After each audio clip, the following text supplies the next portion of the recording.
Shalom. First off, I want to give all honor, all glory, and all praise to Yahweh, Bahashem Yahweh Shai, Bahashem Rachak Wadash. Double honors to the apostles and elders of Great Millstone GMS and Ruel Shalom, to the elect of Israel, beginning with the 144,000, and to all the Akim and Akwaf tuning in. May this lesson be edifying, and may the Lord give you a spirit of mercy and faith to endure as we enter into the last days of this kingdom. This is the brother Halal from the Great Millstone Chicago camp, coming at you with another lesson. And this lesson will be titled, Chicago is next. After the events we just seen transpire in Washington, D.C., the nation's capital, with these National Guard troops being deployed to quote unquote, stop crime, Chicago, will be the next city on the list, followed by Baltimore, from the words of Donald Trump. But I want to read this Twitter post. This was a post, directly from Trump's Instagram, as you can see. And it says, at least 54 people were shot in Chicago over the weekend. 8 people were killed. The last 2 weekends were similar. Chicago is the worst and most dangerous city in the world. And that's a straight up lie. Chicago isn't even the most dangerous city in Babylon the Great. Is it still dangerous? I mean, yeah. Chicago still got that reputation. Niggas call this place, Chirac and all the other folly and bullshit.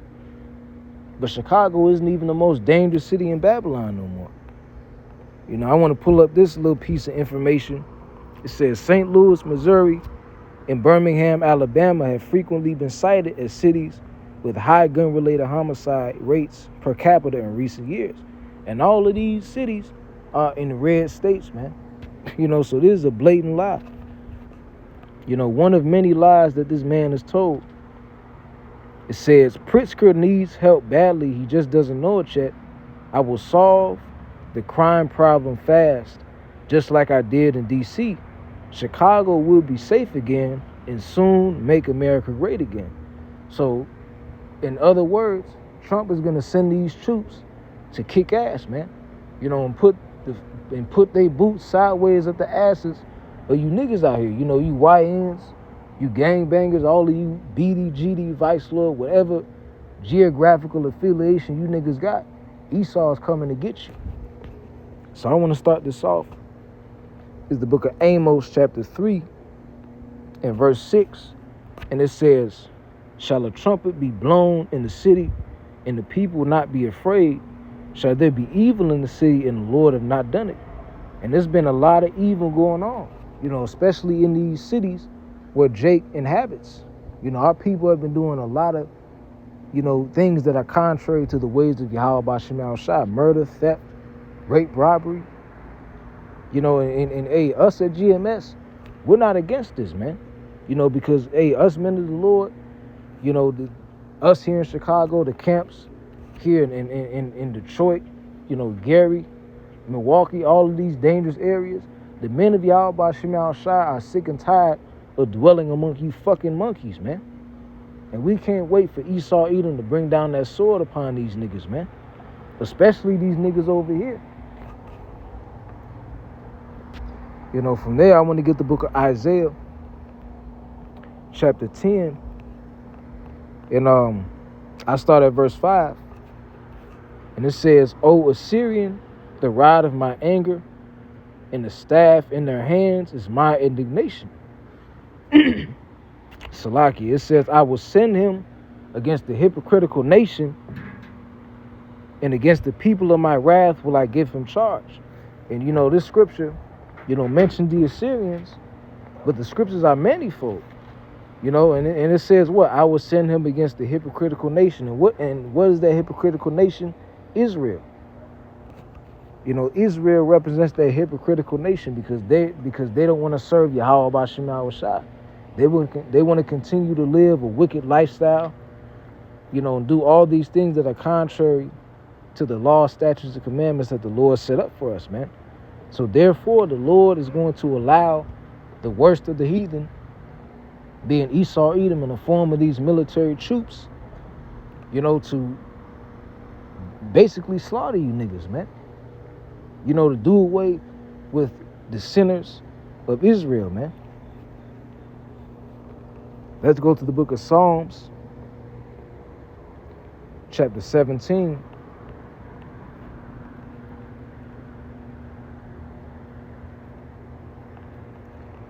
In verse 13, and it says, Arise, O Yahweh, disappoint him, cast him down, deliver my soul from the wicked, which is thy sword. And this is King David speaking. And he described the wicked as being what? The Lord's sword, man. So Esau Edom, Yahweh Ba'Shem Al-Shai is going to use Esau Edom as his sword. You know, one last time. You know, Esau, that's Esau's blessing. Esau's blessing is the sword, man. And Yahweh Ba'Shem Al-Shai is going to allow him to bring that sword down upon the wicked of our people, man. You know, and some of the men of the Lord, you know, we're going to have to get caught up too and actually be martyrs for this truth. You know, to glorify the name of Yahweh Ba'Shem Al-Shai that much more. But, ultimately, all of this destruction that's about to come upon Babylon the Great, upon these heathen and 2/3 of our people, it's not going to befall the elect. You know, Jacob's trouble is not meant for us. You know, although, you know, Jacob is in the name, that's not referring to the elect, beginning with the 144,000 that are going to be delivered from this place. Let's get the book of Revelation, chapter 12. In verse 12, and it says, Therefore rejoice, ye heavens, and ye that dwell in them. Woe to the inhabitants of the earth and of the sea, for the devil is come down unto you, having great wrath, because he knoweth that he hath but a short time. You know, and this scripture is not referring to the actual, you know, the spiritual demon Satan, but rather the Satan mentioned in the book of Isaiah, chapter 14. You know, who ruled the nations in anger, Esau Edom. You know, he represents the physical manifestation of Satan upon earth. And he's going to come down upon, you know, the wicked of our people with great wrath, in the form of these soldiers, in the form of these mercenaries. You know, through these policies that are being put in place by Emperor Nero, you know, Esau is going to have the full justification, the opportunity to bring down that sword one last time, before the return of Yahweh Ba'Shem Al-Shai. You know, so the last scripture, let's get 2nd Ezra, chapter 15, and verse 14, and it says, Woe to the world and to them that dwell therein. You know, the word woe meaning destruction. It says, For the sword and the destruction draweth nigh, and one people shall stand up and fight against another, and swords in their hands. Right, people against people. You know, there's going to be race wars. There's going to be class wars. You know, Jacob against Esau, Christians against Muslims. All of these races, ethnicities, and religions in society are going to be clashing with one another. You know, on the highest level, to the highest extent.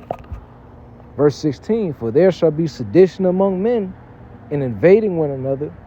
They shall not regard their kings nor princes.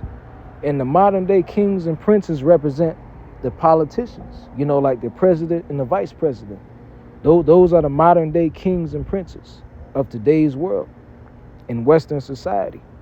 It says, in the courses of their action, in the course of their action shall stand in their power. A man shall desire to go into a city and shall not be able, for because of their pride, the city shall be troubled, the houses shall be destroyed, and men shall be afraid. You know, the scriptures talk about what men with their hands at their sides, like a woman in travail, like a woman giving birth to a child, you know, that has labor pains, experiencing those contraptions.